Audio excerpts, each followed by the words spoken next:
This is the Zemar Podcast. Elite Benefits of America helps small and mid-sized companies with their health insurance programs. And now, your host, Butch Zemar. Thanks for coming back to the Zemar Podcast. Today I have Eric Silverman. He does a lot in what a lot of people call the volunteer market, but he's going to educate us and tell us that there's different ways to actually use the term. Welcome to the show, Eric. Hey, man. Good to be here. I'm so fired up to share. Let's go, right? So can you give our audience a little bit of a background of where you come from and what you're doing today, especially with the employer market as well as partnering up with the brokers? Sure. So I'm the founder and owner of a company that I call Voluntary Disruption. We'll get into that because it plays right into my name. But I've been in the business, the employee benefits business, for the better part of 22 years. And I'm a recovering carrier rep. So what that means is I was in the insurance carrier world, specifically with one carrier for a large portion of my career, the first 10, 11 years or so. And then I left them to do exactly what I'm doing now. And that is working directly with advisors and employee benefit brokers and consultants to help them round out their benefit packages that they do or provide for their employer group clients. And we focus most of our efforts on the communication, engagement, and technology portion. You actually have a published book, and inside the book, I just want to reference that you bring up this thing about the lack of transparency when it comes to some of these benefits. Can you elaborate a little bit more on that? And then we're going to get into some of the things you just mentioned. Yeah. So, my side of the business is not quote unquote major medical, otherwise dubbed health insurance or health coverage. What I specialize in a lot of times is specifically health type coverages. They fall under, you and I have to have a health and life license to sell them, but they're not major medical health benefits. They're typically known as the appetizer or the side dish. So a lot of people think of major medical as the steak, if you like steak, and they look at the benefits that I specialize in as the potatoes and the salad and the broccoli and the mozzarella sticks. Depends, right? Now I'm hungry. Mm-hmm. But the reality is we're never looked at as the main dish. And when it comes to transparency with those types of benefits, most advisors and brokers and consultants, they don't spend an ounce of time in my side of the space. They don't, sorry to be so blunt, but they don't typically care. They've told me they don't typically, they're not experts at it, and they don't necessarily sometimes see value in them, even though they're out there and employers and employees are buying them every second of every day. So when it comes to transparency, the challenge that I find is employer of Joe's Plumbing. So Joe, the owner of Joe's Plumbing, he doesn't know any better. And his advisor broker doesn't specialize in this type of benefit and doesn't bring it to his attention. So he's randomly sitting in his office one day, and in comes a phone call or somebody knocking on the door, and they happen to be with a carrier, and they go and start pitching voluntary employee funded benefits. And the pitch is pretty simple. It's pretty compelling. And I did it for a living, so I know. The carrier rep goes in and they say, hey, I'm so-and-so with so-and-so carrier. Here's why the benefits are fantastic. It's free, Mr. Owner, Miss Owner. It costs you nothing. Your employees fund it. Is there any reason you wouldn't move forward? And if you have anybody that wants it, you just let them payroll deduct it. And of course, there's some objections you could hear, but by and large, it's a simple sale. The answer is, no, I don't see why I wouldn't do it. Sure. Mm-hmm. And the benefit, the carrier rep goes in and they quote unquote starts selling insurance. And here's the problem. Nobody's overseeing that sale. There's no independent third-party advisor broker. There's certainly nobody like myself who's agnostic to any carrier. And what happens is typically the carrier rep goes in and they do what I call a patented product dump that leads to a commission grab, because they're all commissionable products. And 90% of the time, it's a carrier rep that has only been in the business for a handful of weeks or months, if that. And 2 months later, after they cash some big commission checks, and when I say big, I mean big, they're not even in the business anymore. So now Joe, the plumber of Joe's Plumbing, he is literally, and his staff are stuck with benefits that nobody knows, nobody understands, everybody's paying for. And God forbid you have to file a claim, or if you have a challenge, you don't know who to reach and nobody wants to give you service. So that to me is lack of transparency. It's a product dump that led to that commission grab. And I speak nationally all over the country, Butch, about this. Like, I get hired to speak at major conferences in our industry, as you know, and I preach about it in my book, and I write articles for all the major publications in our industry. And that's what I completely stand against. I fight for it every day, and I try to preach to brokers and advisors and consultants and certainly business owners that there is a better way, that these benefits are extremely important, but it's not the benefit that the problem is. The problem is the delivery mechanism. The problem is how it gets explained and or educated, or I should say lack thereof. Yeah, and you took some of my notes right off the page, and so I appreciate walking down that road. And now some of that stuff ends up moving towards technology pieces and helping enhance the communication. And so how has that evolved in our industry? And a lot of the people that listen to this are small and mid-sized employers, so we might have to break it down. But there's a lot of employers still doing paper applications and whatnot. But what have you seen with the technology speed? And then how is it increasing the communication and delivery of the method for these benefits? Yeah, I mean, look, at the end of the day, I talk about of late over the last many years, I don't really sell insurance anymore. So let me break that down, because that's a hard statement to hear, right? Mm-hmm. Mm-hmm. When I say I don't sell insurance anymore, what I mean is the lion's share of my time, Butch, is spent with my broker partners and their employer group clients that become mutual clients. And if, as an example, if I have an hour meeting with an employer group and the broker, we will literally, without fail, no joke, spend 52 or 53 minutes talking about the communication, engagement, and technology piece. And we'll spend the last few minutes talking about the actual benefit. So, devil's advocate might argue, well, geez, Eric, right? I'm Eric, by the way, in case you're listening. They might say, geez, Eric, look, I don't understand. How can you, quote unquote, sell insurance if you don't talk about insurance? Well, at the end of the day, a benefit is a benefit is a benefit, regardless of who pays for it, regardless of what the benefit is. Mm-hmm. Anything that an employee can get working for one employer that they can't get working across the street at another employer is, in all intent and purposes, a benefit. It's a company benefit. Mm-hmm. And let's define a company benefit. Company benefit is all your employees prefer Coke, so don't put the Pepsi machine in.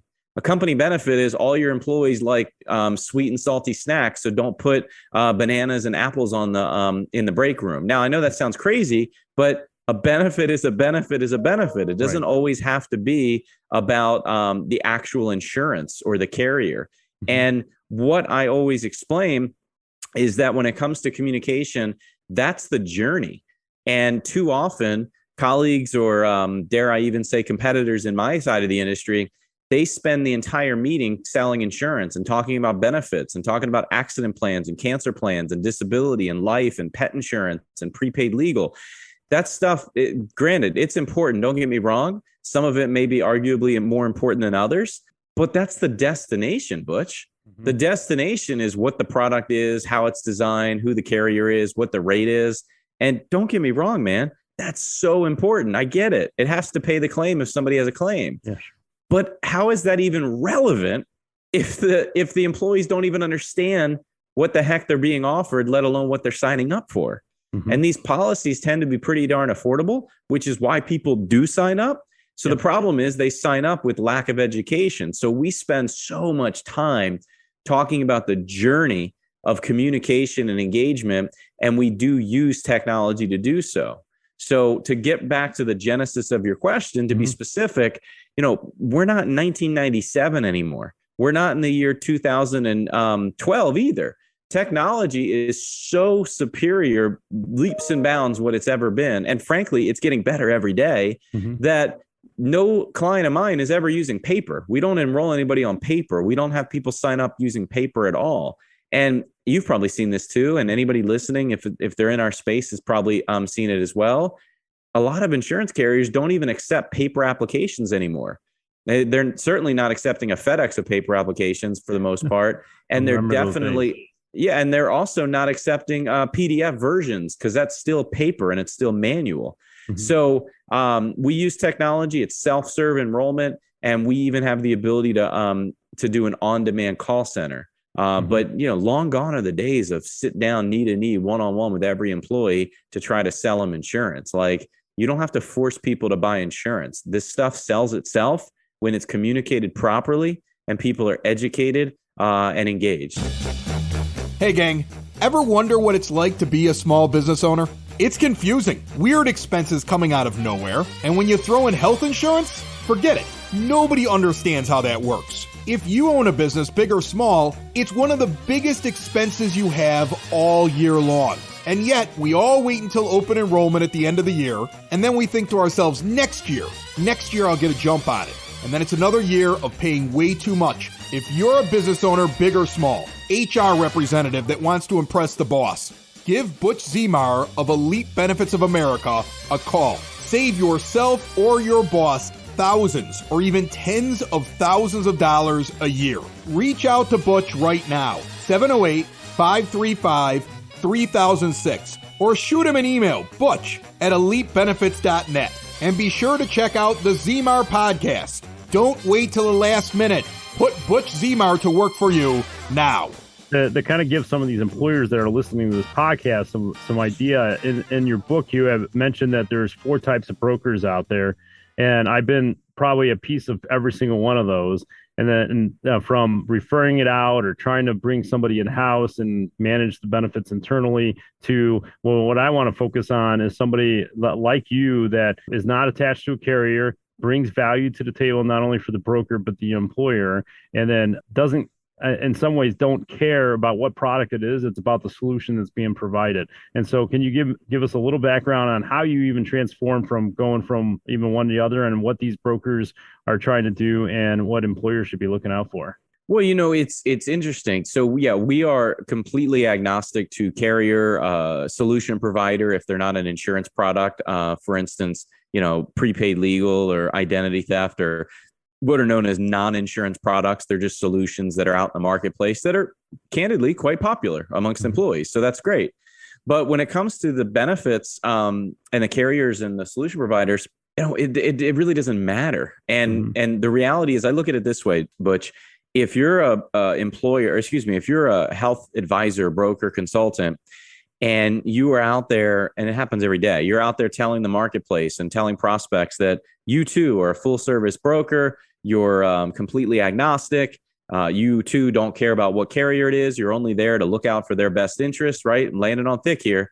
But yet, imagine if you, after saying all that, imagine if you still put every employer group, prospect, and client with one carrier, literally just one carrier, because you just always say they're the best. They're the best. They're the best, yeah, right? Right. Unfortunately, when it comes to our side of the business, that's what typically happens. So a broker will go to an employer and say, hey, these are important benefits. We'll put them in, but they really only have one carrier. They have one solution, and they are in essence trying to squeeze a round peg into a square hole and vice versa. And I got to tell you something, that is not fair, and it's not accurate as a representation of who you claim to be as an advisor or broker. And I get a lot of flack from people who say I'm a little blunt, and I tend to be very direct and transparent. I think that's why people do like working with us. That's two-faced. How can you be two-faced? You have an employer with a lot of employees or just a few, and you're going to tell them that, you shop the market for the greatest health plan and the greatest self-funded solution. But yet when it comes to the employer or employee-funded ancillary, group benefits, voluntary, or as I call it, enhanced benefits, how can you just put it with one carrier and just assume that they're a one-size-fits-all solution? I can assure you, after all these years in the business, there is no such thing as one-size-fits-all solution. So unless you work with somebody like myself, who's completely agnostic, literally has no dog in the fight per carrier, you're never going to get true impartial advice. At the beginning of our recording, you had mentioned that you don't go employer direct, but you work with brokers. Can you give us just a little background on what type of brokers that are really attracted to you, maybe because they're listening to this podcast and maybe they'd be interested in reaching out to you as well? I'm sure not all brokers are going to be able to work with you in some degree, but maybe there's a certain mold that you are looking for. Can you share that with us? Yeah, I mean, this is going to sound harsh again, but my mold is brokers that are again, it's going to sound harsh, but my mold is the brokers that I flush out that aren't two-faced. And I can quickly realize and see it when they talk about their business model and how they operate. As far as who they are, most all of our broker advisor client partners across the country and consultants, 99% of them are from small, mid, or even large size regional houses that are typically independently owned and operated, whereby I have a relationship directly with the CEO, president, founder, whoever runs the brokerage or advisory firm. That doesn't mean I couldn't work with some of the big top 50 brokerages out there, the Lochtons, Mercers, Gallaghers, Aons of the world, Brown and Browns of the world. But to me, to be honest, they're just a lot of red tape. There's a lot of challenge. They have 477 vice presidents of nothing, and nobody is allowed to make a decision. They're told all the time that they have to use this carrier or that solution because ultimately they're publicly traded companies, some of them, and it's all about profit. And by the way, I'm no Mother Teresa. This is how I feed my family. I'm all about profit too. I'm not a nonprofit. But at the same token, I'm not going to spin my wheels and sell our services and our products and our solutions, both communication and engagement wise, because it's not going to go anywhere. I've been down those roads. So just like I look at it this way, Butch, as much as you would love to land a 10,000 person account, it's going to take you many years sometimes because you're going to be pitching your services to 50 different people that don't have true authority to make a decision. I just realized that in my case, I would rather work with the small, mid, regional, or large brokers that can make a decision, where I'm not going through 500 different layers of people that don't have a decision-making authority. So again, pretty harsh. I absolutely positively don't mean offense to anybody in the large broker houses that could be listening. I totally love what you do. I appreciate and respect you, but it's difficult for us to work together because of the red tape that we have to go through and the limitations that your companies typically put on you. If I'm wrong, tell me, because I want to work with you. But it's just, in my experience in 22 years, it's never worked. Eric, this has definitely been great to give us some insight on what you do, and then also how employers during the fourth quarter and with their open enrollments, how they can enhance what they're offering to their employees. I'm glad you made time for me, and I appreciate that. If anybody wanted to find out a little bit more about what you do, whether on a broker channel or if it's an employer, I know you don't go direct to employers, but if they needed to find information out, maybe some videos, I know you do some podcasts. How do they look you up and find information out? Yeah, so I'm not shy, right? If you can't tell already. So I get hired and asked to speak all over the country in person conferences when those continue to get back to normal or semi-normal.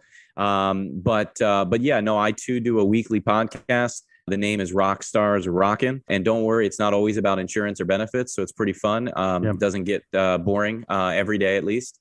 So rockstarsrockin.com. And my website is voluntarydisruption.com.